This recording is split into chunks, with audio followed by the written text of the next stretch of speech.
Hello everyone and welcome to the Seahawks Top 10. I'm your host Joshua aka Darth Cripple on Twitter, and today I want to look at the top 10 single game performances by Seahawks. This will be a list that is mired in controversy, I'm sure. I have a bit of a note at the end of the video about this, as there's few players that I left off the list that I felt should be here. When we go through the rankings, I'd like to know your opinions. Did I put people where you thought they should be? Who else did you think should be here? So I'd love to hear your comments once the list is concluded. So let's get started, shall we?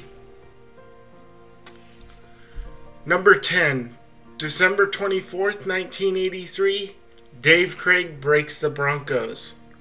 Seattle opened up a heck of a present on Christmas Eve 1983 as it headed into its first ever playoff game. The pundits actually selected Seattle as Denver seemed too unpredictable. A home field for the Hawks, and Kurt Warner's conference-leading performance had the Orange Crush on the ropes before snap one, according to most media. However, most picked Warner as their top guy to bring the victory home.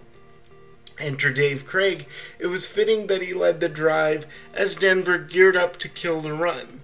It was even more fitting when the scoring ice was broken by this pass. Back to pass goes Krieg. Couple of steps back. Lost one in the end zone. Touchdown Seahawks to Largent. Another TD quickly followed, and Dave Krieg finished off a performance with this pass to Paul Johns. Paul Johns wide left, Largent to the right.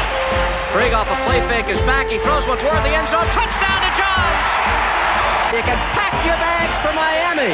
The Seahawks are heading to the Southland next week to play the Dolphins. It is all over here. With a final tally of 12 passes completed on just 13 attempts for 200 yards and 3 touchdowns, with no interceptions or fumbles, it's a rare clean performance from Seattle QBs in the playoffs, and earns a well-deserved spot on this list.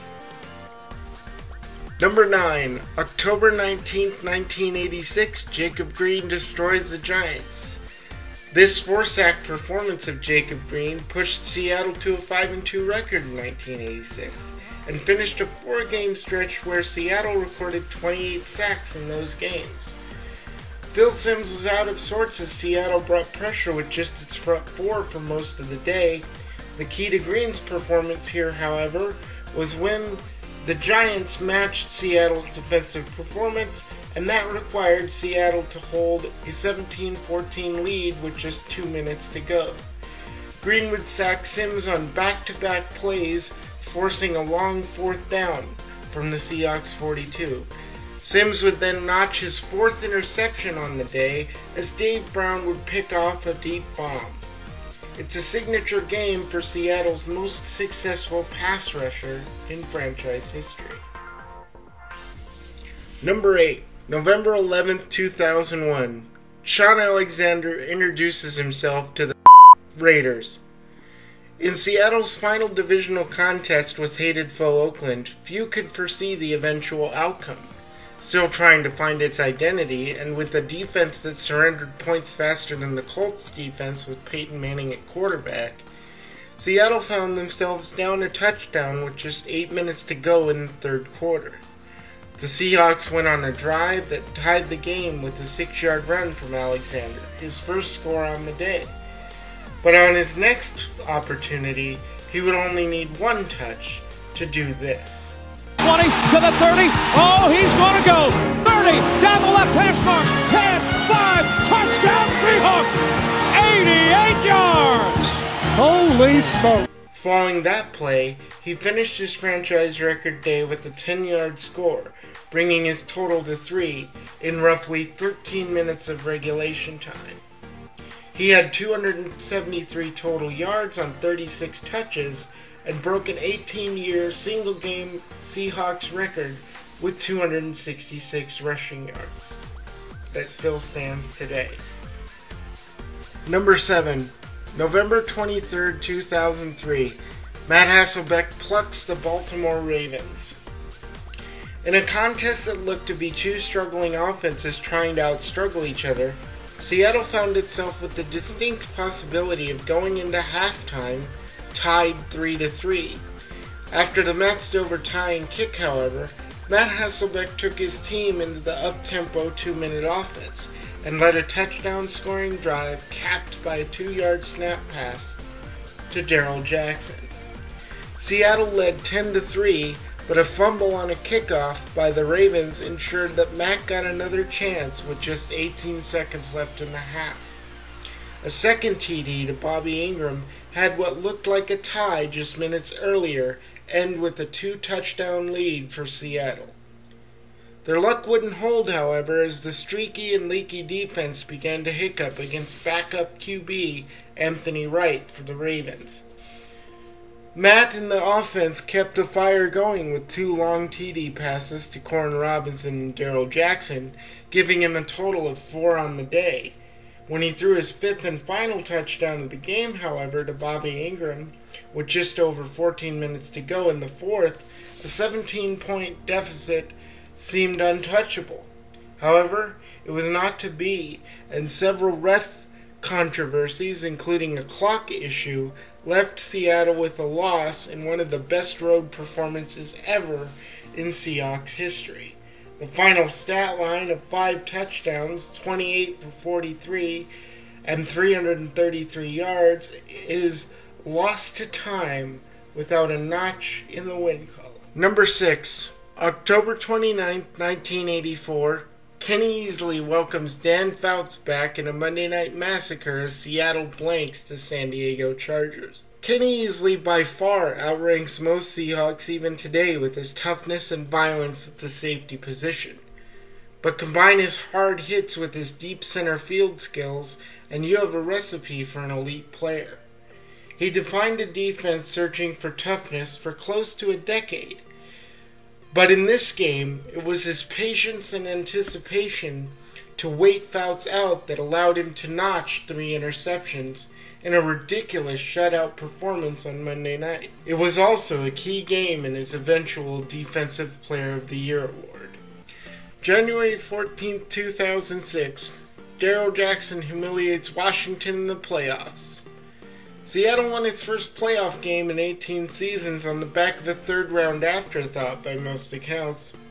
The Redskins decided they would stop the run and scheme only to stop the run, copying the Giants from weeks earlier when they'd forced Seattle into overtime. They refused to change this tactic even when a blow to Shaun Alexander's head on a dive play put Maurice Morris into the backfield. Doom and gloom quickly set in as this injury was followed up by Jackson taking a blow to the back after an 18-yard reception. Seattle was down 3-0 late in the second quarter until Darryl Jackson and Matt connected on this play.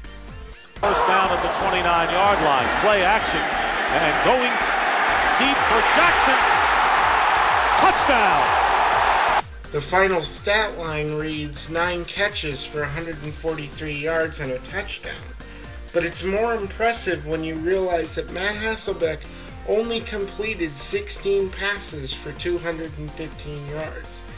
Jackson was a one-man show out there, often humiliating former Seahawk Shaun Springs.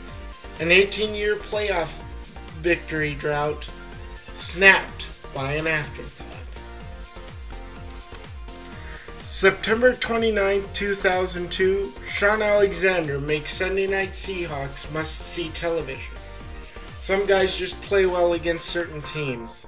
Some guys just play well early in games or late in games. Some guys come back fresh off a bye week. Shaun Alexander made Sunday night his home. This performance versus the Vikings set a few records, but an early 2-yard dive over the line for his first touchdown hardly set the stage for what was to come. A 20-yard slash play in which Shaun slips a tackle in the backfield and tucks himself behind a nice Hutchinson seal block gives him his second touch. However, after Gary Anderson field goal brought the Vikings to within a touchdown with just over 3 minutes left, Shaun Alexander makes this play. Alexander, the lone setback. Dilfer back to pass under a blitz. Here's the screen. Alexander, 20, 25, outside 30, on his feet, 35, 40, 50-yard line, to the 40, to the 30, to the 25. He's got room. Looking good for Shaun Alexander, to the 5, to the end zone. Touchdown, Seahawks. Followed by this one. No tight ends. Alexander trailing strong. There he is, making 4 touchdowns. Wow. And then this one. Hand off Alexander. There he goes. 5, end zone, touchdown, Seahawks. That's 5. Shaun Alexander scores 3 touchdowns in less than 2 minutes, in exactly 1 minute and 6 seconds, I believe, of regulation, if I've done the calculations right. His 27 total touches and 231 total yards of offense rank among the best in NFL history, and he did all of this damage in 1 half. Number 3, January 8th, 2011, Matt Hasselbeck has his last stand at home versus the Saints. Throwing 4 touchdowns in this game is overshadowed by the greatest run in playoff history, and a defining moment. What's lost, though, is the significance of the performance. Very few players can say they went out doing something like this. A final game for the franchise history books, and as often does happen with games like these, you never see them coming. Despite throwing an early interception on a poor decision and going down 17-7, Matt Hasselbeck exemplified the fortitude Pete was looking for in his team. Using the aggressive route jumping of Greg Williams' Saints defense, Hasselbeck notched the best playoff game of his career, throwing his best deep ball in 3 seasons.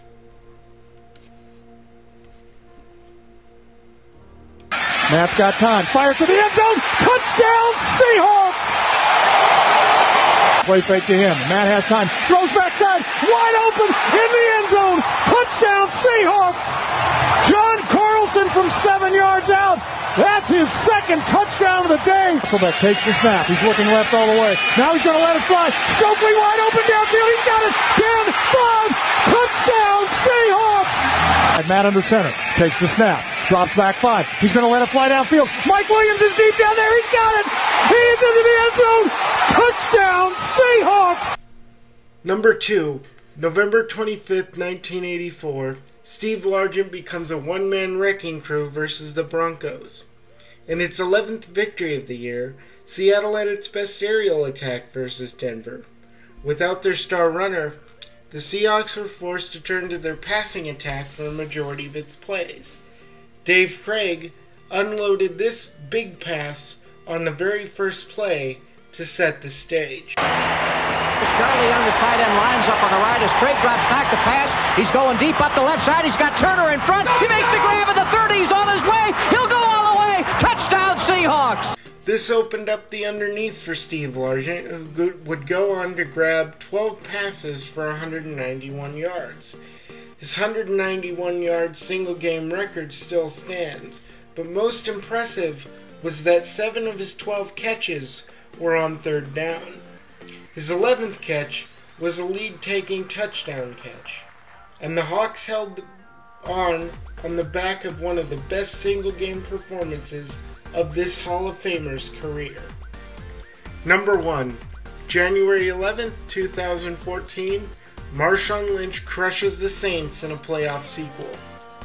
His 28-carry, 140-yard performance with 2 touchdowns didn't just lift a struggling Wilson, who completed 9 passes for just 103 yards. His performance past Shaun Alexander is the best single-game playoff performance by a Seahawks running back, a record he broke on a bounce-out left, an old favorite by his predecessor, a game best suited to being number 1 on this list. Here's Lynch to the outside. Marshawn Lynch. Touchdown. So there you have it, guys. There's my list of the Seahawks' top 10 single-game performances. Do you agree with my list? Do you think it sucks? Do you think the rankings are wrong? Do you want to move guys around? I'd love to hear your thoughts in the comments. Love to hear guys you think I left off this list, there are at least a few I feel like I struggled with a little bit doing this list, and so I may do a sequel just to get some of those names here. I don't know if I have 10 other ones, but I know that this list needs a sequel just in terms of the work I did putting this list together. So I'd love to hear your comments, your thoughts, what games belong where, what games would you put in here? Do you have some that I should put in here that you really liked that I may not have thought of? So I will see you next time, and that list will be the top 10 game savers.